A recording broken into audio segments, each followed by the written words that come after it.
मैं एमपी मिश्र शास्त्री अपने YouTube channel पर आप सभी का स्वागत करता हूं।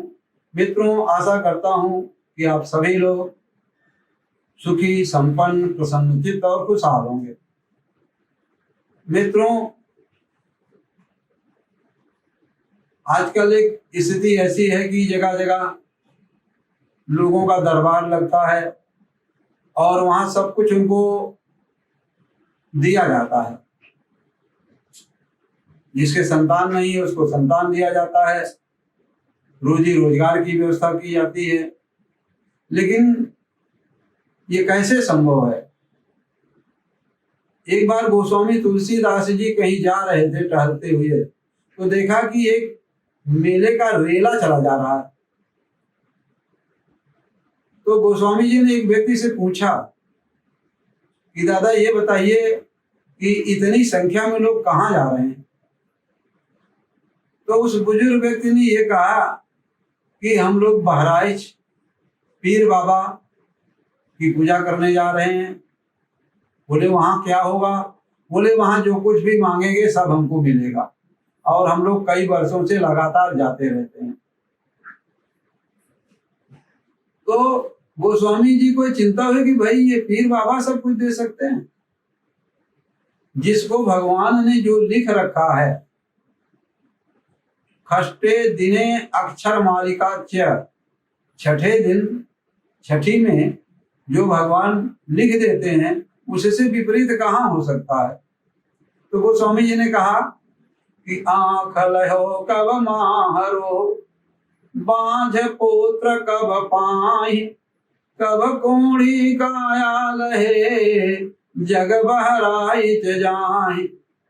जिसको भगवान ने कहा कि तुम अंधे रहोगे क्योंकि तुम्हारे पाप कर्म इतने हैं, जिसको भगवान ने कोढ़ी बना दिया उसके कर्मों के कारण, तो और जिसको बंध्या दोष लग गया, तो ऐसी स्थिति में कैसे कौन दे सकता है? असंभव है। हाँ, ये जरूर है, आज कुछ ऐसा चला जा रहा है कि कई लोग हमसे भी मिले कि कहीं जाते हैं, गाड़ी रिजर्व किया और चले गए, पैसा नहीं है, पैसा इकट्ठा किया, इकट्ठा करके बाबा जी के यहाँ चले गए गाड़ी रिजर्व करके बच्चों को लेकर के कि बाबा जी हमको कुछ दे देंगे। बाबा क्या देंगे? एक ने कहा कि भाई देखिए, हम तो गए थे और बहू के पेट में एक लड़का आया, संतान, लेकिन 3 महीने बाद खंडित हो गई। बाबा से दोबारा जाकर के बताया तो उन्होंने कहा कि भाई ऐसा है कि आप अब दोबारा आइएगा और आपको संतान मिलेगी। तो मित्रों, कुछ डॉक्टरों ने, कुछ साइंटिस्ट ने ये एक खोज निकाला। एक चाइना का चार्ट आता है, तो चाइना का चार्ट मेरे पास तो है, मुझसे कई डॉक्टरों ने मांगा कि शास्त्री जी मुझे दे दीजिए। तो हमने कहा नहीं, ये आपको नहीं दिया जाएगा क्योंकि आप इसी की आड़ में पैसा कमाएंगे। तो उसमें लिखा हुआ है कि 45 साल की उम्र तक कोई भी स्त्री है तो उसे संतान हो सकती है, और किस वर्ष के किस महीने में कौन सी संतान होगी, पुत्र होगा या पुत्री होगी, ये उस चार्ट में है। उसकी सत्यता कितनी है इस पर तो थोड़ा विचार करना मुश्किल है, लेकिन कई लोगों को मैंने देखा फिल्म सिटी में कि उस तरीके से उन्होंने काम किया, उन्हें पुत्र की प्राप्ति हुई। लेकिन हमारे भारतीय शास्त्र, हमारे वेदों का, हमारे पुराणों का, हमारे महर्षियों का एक अनुभव है जो मैं आपके साथ शेयर करना चाहता हूं।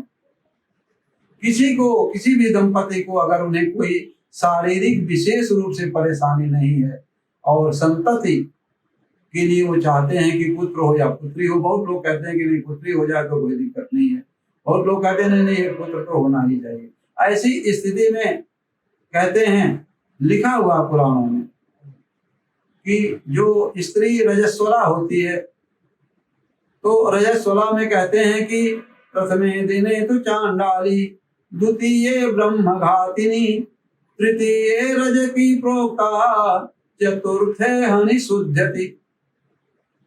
तो कहते हैं कि प्रथमे दिने तो चांडाली, जो रजो दर्शन का पहला दिन होता है और दूसरा दिन होता है, तीसरा दिन होता है, ये अच्छा नहीं माना जाता है। चतुर्थे हनि शुद्धति, चौथे दिन से शुद्धि होती है।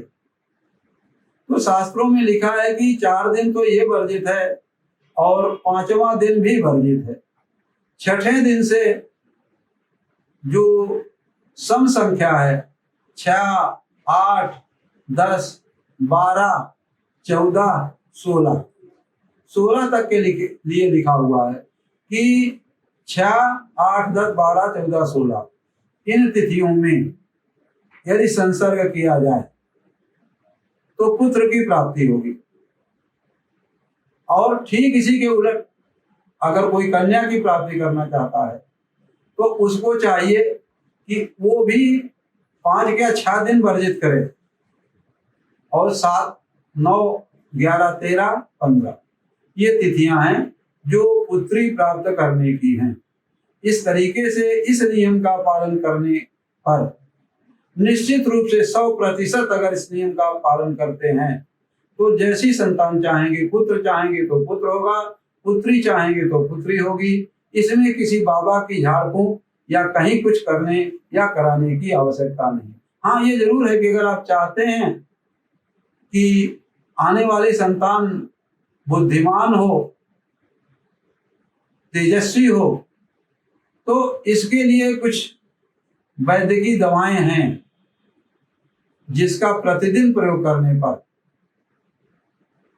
गर्भ में संतान आने के बाद उसका प्रतिदिन प्रयोग करने पर वो संतान उसी तरीके से बुद्धिमान होगी और आपका भी जीवन सफल होगा, बच्चे का भी जीवन सफल होगा। जय महाशय।